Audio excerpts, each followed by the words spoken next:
ma. Pinagkaisan niyo ako ng mga magulang mo. Walang sinasabi yung mga magulang ko. Yung mga kapitbahay natin na nagsasabi nung nasa abroad ako.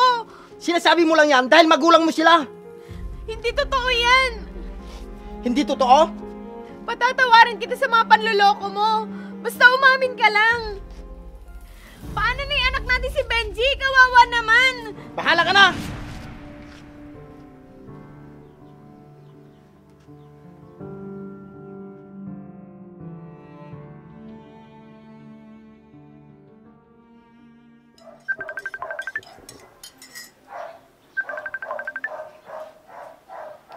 Bakit kayo tumatawag yung nanay ni Masong? Hello, Nay? Napatawag po kayo. Ruby, gusto sana naming hiramin si Benji ngayong Pasko. Po? Sana pumayag ka, Ruby. 15 taon na rin kasi ang nakakalipas. Marami na rin kasi ang nagbago. Gusto rin kasi namin na makilala niya yung mga pinsan niya dito. Ayos lang naman po sa akin para makilala din po niya kayo. Lumalaki na din po kasi siya at may sarili na siyang isip. 15 taon na rin siya. Salamat, Ruby. Ibibigay ko na lang po itong cellphone sa kanya para kayo na pong mismong kumausap. Benji! Benji! Bakit po, ma? Kausap ko yung Lola Lisa mo. Sino po yun, ma? Sino pong Lola Lisa? Ang nanay ng papa mo. Kausapin mo ang lola mo. May gusto daw siyang sabihin sa'yo. Sige po. Hello po. O, Apo. Si Lola Lisa mo ito. Kumusta ka na, Apo? Ayos lang naman po. Gusto mo bang magpasko dito? Bakit? Gustong-gusto ka na kasi namin makasama ka, Apo. Tsaka gusto ko na rin magkilala ng mga pinsan mo. Apo, andyan ka pa ba? Ayoko po, Lola. Bakit naman?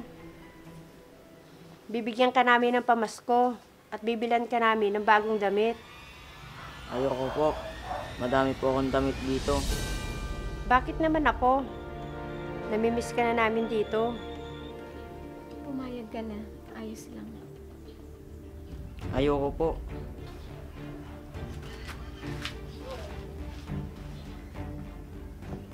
Benji, andyan ka pa ba? Hello po. Inabot na po ni Benji yung cellphone sa akin. Ayaw niya po talaga. Pwede bang gumawa ka ng paraan, Ruby? Para pumayag siya? Huwag po kayo mag-alala. Kakausapin ko po siya. Maraming salamat, Ruby.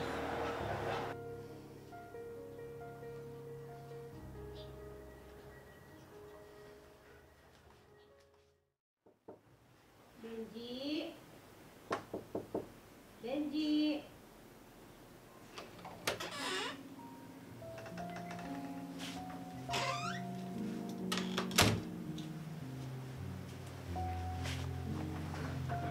Benji, anak. Bakit ba ayaw mong pumunta sa lugar nila papa mo? Basta, ayoko po. Ayoko pong makita si Papa. Bakit? Galit ka pa rin ba sa papa mo hanggang ngayon? Masama ang loob ko sa kanya. Kasi, hindi tayo binalikan. Tuloy, lagi na lang ako inasa sa eskwelahan na iniwan daw ako ng tatay ko. Anak, kalimutan mo na yon.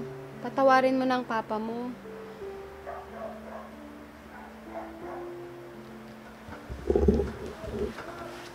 Sige po, pupunta po ako.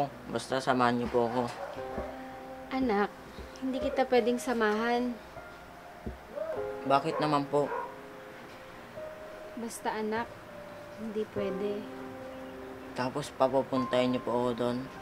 Hindi niyo na po ba ako mahal, ma? Pinapamigay niyo na lang ako. Hindi naman sa ganun, anak. Mas magandang makilala mo rin sila. Kasi kapamilya mo din sila.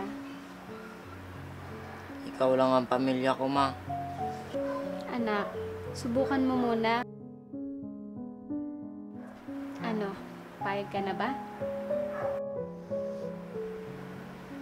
Sige po, ayos lang po ba talaga sa inyo? Oo naman anak, huwag ka mag-alala.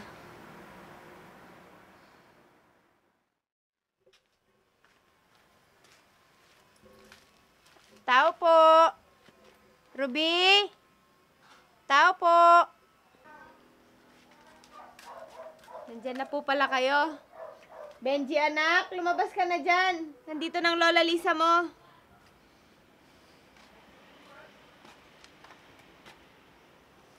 Apo? Sige na anak, lumapit ka na sa lola mo, magmano ka. Mano po? Kaawaan ka ng Diyos, Apo. Miss na miss ka na namin, Apo. Ma, Sige na anak, sumama ka na sa lola mo. Sige na, Ruby. Alis na kami. Baka gabihin kami sa daan. Sige po. Benji anak, magpakabait ka dun ha. Susunduin na lang kita pagkalipas ng 5 araw. sige po ma. Tara na, Apo.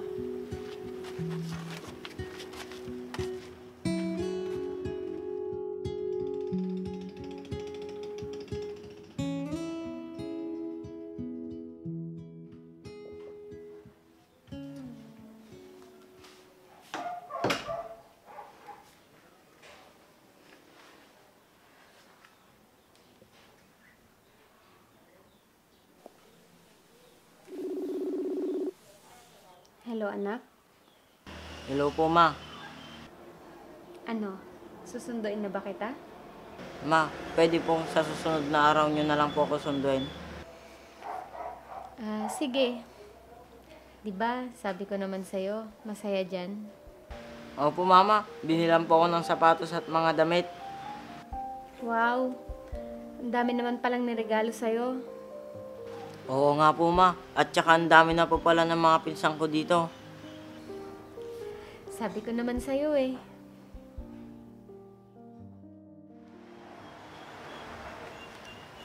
Anak, balik ka ulit dito sa bakasyon ha. Opo papa. Saka huwag mong pakinggan ang mama mo. Sigurado ako, siya ang pumipigil na pumunta ka dito.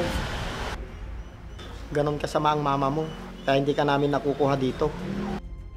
Hindi naman ako pinipigilan ni mama na pumunta dito. Ako lang naman talaga ang may ayaw. O Benji, yung bilin ko sa'yo ha. Opo. O halika na, hatid na kita sa sakayan. Baka kanina ka pa hinihintay ng mama mo dun.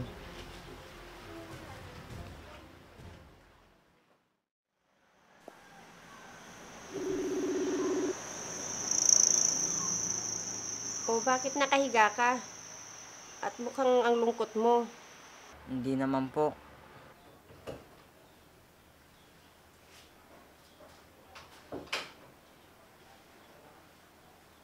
Kung bakit kasi umuwi ka pa. Hindi tulad dito, marami kang kalaro. Diyan, nag-iisa ka lang. Dito ka na lang kasi, mahal ka din naman namin dito. At nandito pa ang papa mo.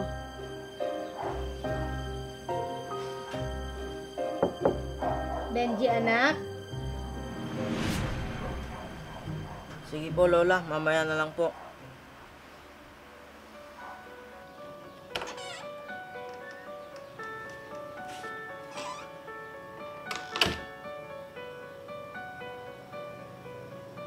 Mama, galit po ba kayo sa akin?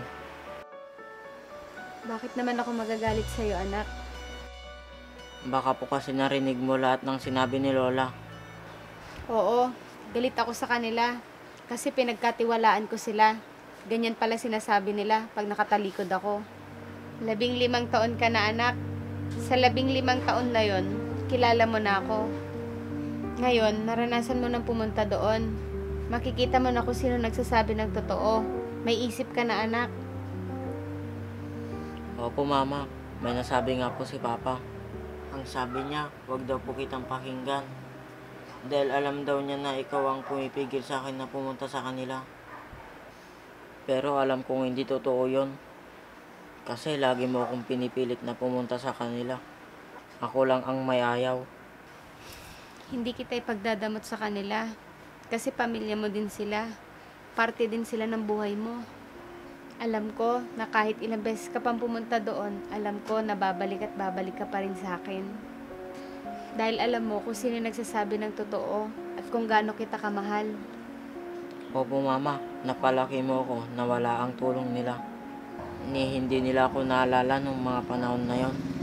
Kaya wala pong makakapantay sa'yo ma. Mahal na mahal po kita. Mahal na mahal din kita, anak.